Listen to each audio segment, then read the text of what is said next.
Cornerstone now is doing work that I don't see happening at any other theater in the country.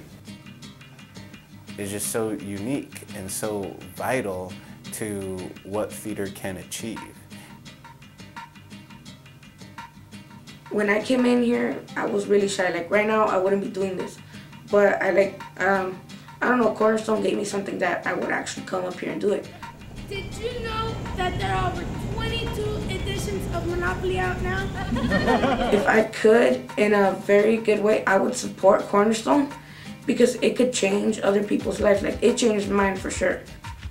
The Cornerstone Institute is our 4-week summer program that brings together students from all over the country to learn and practice Cornerstone's methodology in a sort of hands-on context. It's made me realize how every person is an artist, and no matter what they do for a living, they have some type of creativity that they can really bring to. I had a chance to work with Sherry, who was a member of our cast and who was also homeless, would come to me and say, you know, for the first time in my life, people are coming to see me in a show. You know, they're coming to see me do something. Somebody can be proud of me.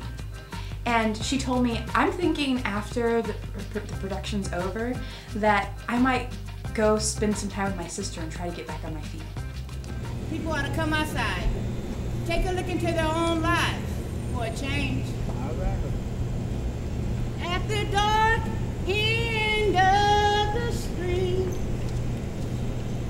that's where we always meet.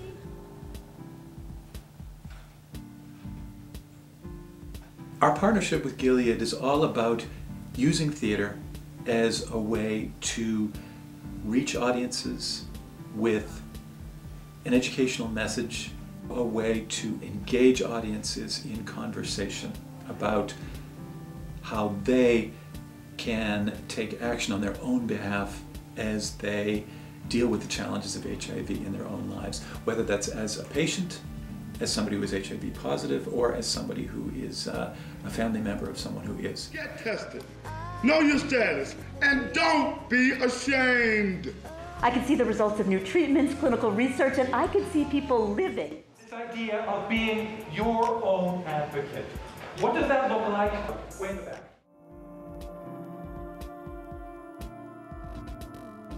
Currently, we are in the midst of our Justice Cycle, which is a cycle of 5 world premiere plays that explore the common theme of how laws shape and disrupt communities. And we will accept a fair punishment, but not one that is against justice. And they'll have to look us in the eye. Every one of us. We are not hiding. A couple years ago, Cornerstone produced a play called Los Illegals, and it was having to do with the immigration issue. And I think the people in charge felt like, you know, this one play just isn't enough to deal with all the complexities of this issue, and we found there was a real need to have a group of day laborers speaking for themselves in their own voices, and so was born the Teatro Carrillo. Porque de una forma estamos informando a la comunidad acerca de ahorita los trabajos que hemos estado haciendo últimamente son de derechos, de cómo podernos defender, cómo poder hallar un trabajo digno y a hacernos notar que somos personas igual que los demás, que no somos como mucha gente piensa los haraganes, la escoria o la basura. Somos también personas que vamos devengando el trabajo, o sea, el día a día, que vamos luchando por llevar el día a día la comida a la casa, alimentación a nuestros hijos, estudios. O sea, somos personas como todos. Procedures What's that follow. going to happen? Could you please tell me what time you found her? Around 4:30.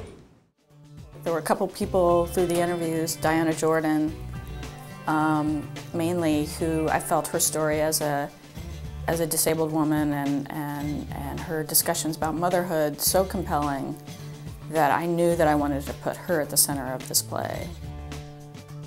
Have that recognition that women with disabilities face those same issues, and to have that to talk to my other fellow sisters with disabilities, to talk about the issues and how that feels, was a really empowering experience that I haven't had before.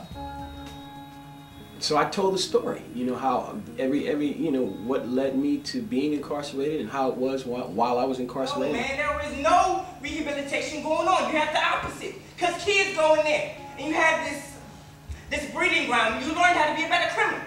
Inside you have a lot of time and you socialize. What do you socialize about except how to get that almighty dollar? Pieces with monologues would be used as text for the actual production was made, and mine was used. And so it was like, it was weird. And then I was cast in the play.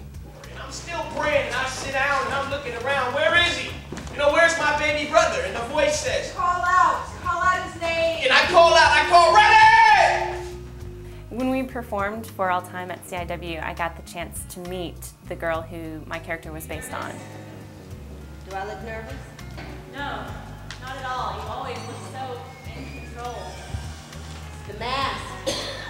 And you're going to need to work on yours. She was really grateful that she had shared these stories of hers and that we were performing them on stage, and I think it really had a deep impact on her to be able to see that played out and to have her story be appreciated enough, you know, to be shed light on and to be told in front of an audience of her peers. I was amazed, I was enthralled, I was ecstatic and excited that you guys took our view, not really knowing us, and made us believe in us. That's right. And in our future. And the whole 1,400 days, I had 6 days in a wake up.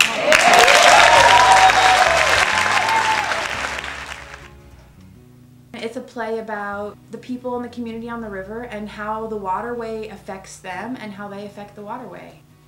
Because we're speaking their language, we're speaking about issues that they sincerely care about, they become actors so beautifully, and that's the magic of Cornerstone. They're speaking words that are their words. They're being advocates for the river through art. It's very exciting to see that happen. That's the magic of Cornerstone. Then my mother said she came out here to visit when we were doing For Here to Go at the Taper.